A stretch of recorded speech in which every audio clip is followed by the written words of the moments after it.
تھوڑا حوصلہ بڑا کریں، صبر، استقامت، آپ کا ٹھہر جانا، آپ کا میدان میں رہنا خدا را اللہ پہ چھوڑیں۔ ہم بڑے بے حوصلہ ہیں، ہم بڑے کمزور ہیں، ہمیں تو اللہ تعالیٰ خیر کرے۔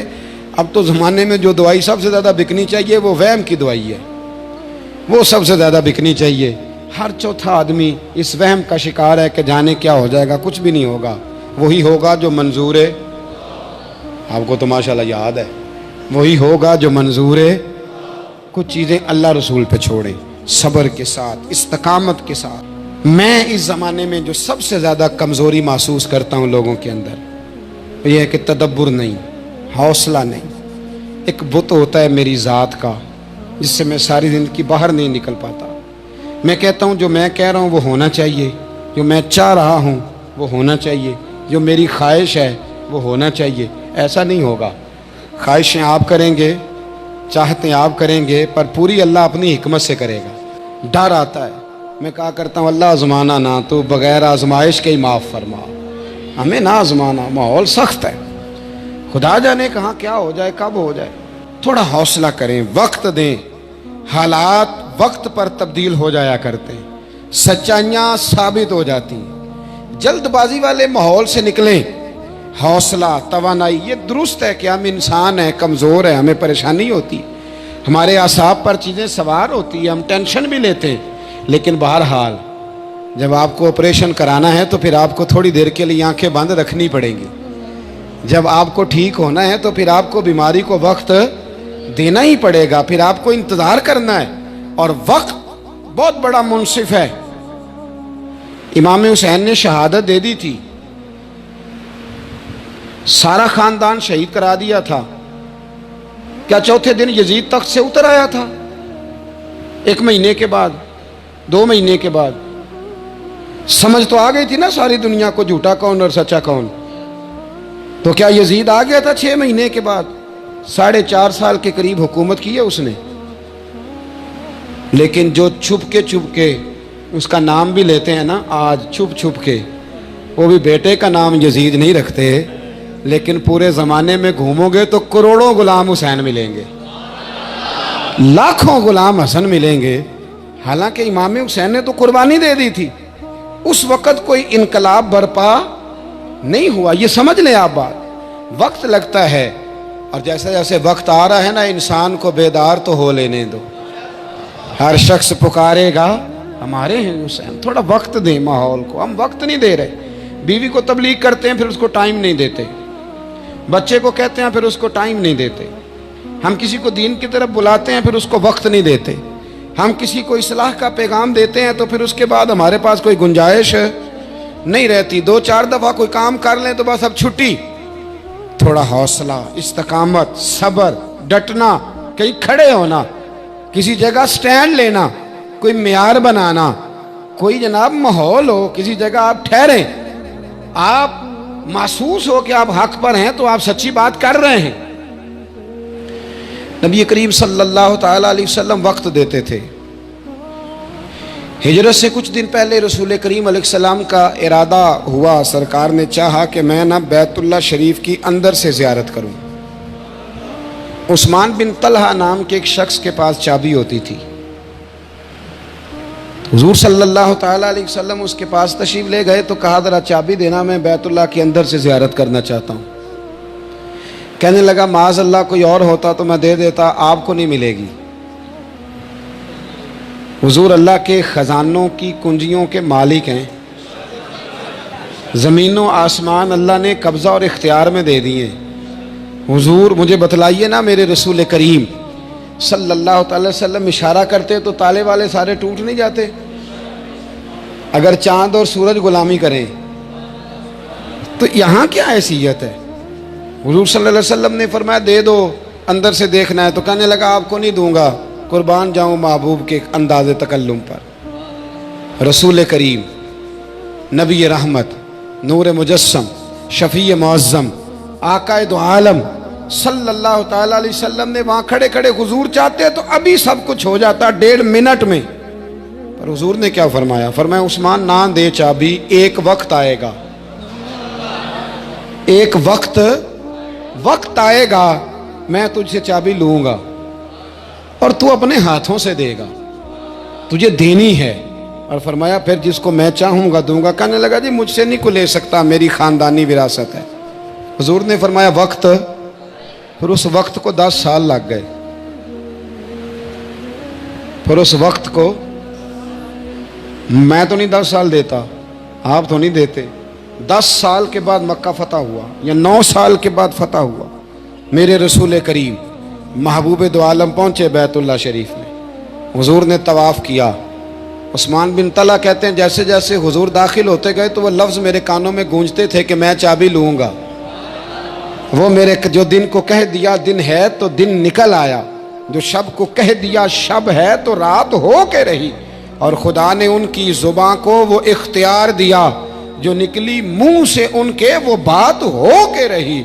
اور اعلیٰ حضرت تو فرماتے ہیں وہ زبان جس کو سب کن کی کنجی کہیں, وہ زبان جس کو صرف کن کی نہیں سب کن کی کنجی کہیں, اس کی نافذ حکومت پہ لاکھوں سلام. فرمایا عثمان کہتے ہیں میرے کانوں میں لفظ گونج رہے تھے حضور کے کہ میں تجھ سے چابی. لیکن سالوں لگے, گھنٹوں نہیں, مہینوں نہیں. کتنے لگے؟ تھوڑا ٹائم تو دینا یار, جلدی تو نہ کر. تو شام کو بدلہ لینا چاہتا ہے, تو شام کو تیس نیس کرنا چاہتا ہے, ذرا وقت تو دینا. وقت خود بہت بڑا منصف ہے, بڑے سارے انصاف خود بخود کر دیتا ہے. پتہ چل جاتا ہے وقت گزرنے کے ساتھ سچا کون اور جھوٹا کون. حضور علیہ الصلوۃ والسلام کے لفظ گونجتے ہیں. میرے محبوب نے طواف کیا تو پھر حضور نے اعلان کیا, فرمایا کہاں ہے عثمان بن طلحہ, بلاؤ نا ذرا اس کو, بلاؤ. تو کانپتے ہوئے ہاتھوں سے چابی لے کے, اب نہیں کہا میری خاندانی وراثت ہے, اب نہ یوں حضور کی بارگاہ میں پیش کی. محبوب نے بھی جتلایا کچھ نہیں. حضور نے وہ چابی لی, دروازہ کھولا, مولا علی کو ساتھ لیا, بیت اللہ کے اندر پڑے ہوئے سارے بت توڑے, صفائی فرمائی, نوافل پڑھے. حضور باہر آئے. قربان جاؤں محبوب کے بھی انداز کریمانہ پر. ہمارا دشمن کبھی قابو آئے تو ہم پیس کے رکھ دیتے ہیں, لیکن رسول کائنات کا طریقہ مبارکہ کیا ہے؟ جب عثمان واپس آئے, حضور واپس آئے تو فرمایا بلاؤ عثمان کو. عثمان آئے تو حضور فرمانے لگے عثمان پہلے یہ چابی تیری خاندانی وراثت تھی, میں نے تجھ سے لے لی تھی, اب میں تجھے واپس دے رہا ہوں, اب نہیں کو لے گا. عثمان کہتے ہیں وہ میری طرف چابی نہیں بڑھ رہی تھی, ایمان بڑھ رہا تھا. کہتے ہیں چابی میرے ہاتھ میں کیا آئی, میں نے عرض کی حضور مجھے کلمہ بھی پڑھا دیں. وقت دیں معاملات کو, تھوڑا ٹائم دیں. اتنا میں سمجھتا ہوں معاشرے کے اندر لوگ بے حوصلہ ہو گئے, اتنی جلدی ہے. اور جب سے سوشل میڈیا آیا ہے سب سے پہلی جلدی ہے خبر بریک کرنے کی, فوراً. کیونکہ اب چینل اتنے ہیں, خبریں تھوڑی ہیں, کہاں سے خبر ڈھونڈ کے لائیں. لگا دو جو ملتا ہے نا, جہاں سے ملتا ہے, جیسا ملتا ہے, جو ملتا ہے اس کو لگا دو.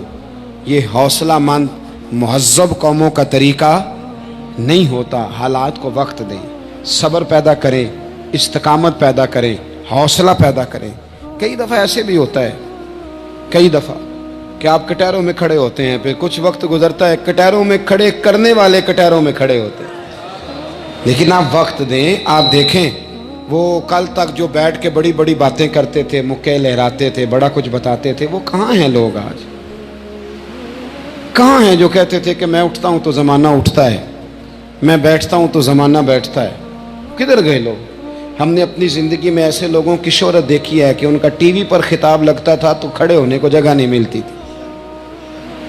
کدھر گیا زمانہ؟ بدل جاتا ہے, حالات بدل جاتے ہیں, پتہ نہیں کیسے کیسے. اور ایسا نہیں کہ وہ لوگ رخصت ہو گئے, لوگ موجود ہیں, لیکن زمانہ اپنا رخ بدلتا ہے, لوگوں کی ذہن بدلتے ہیں, ماحول بدلتا ہے.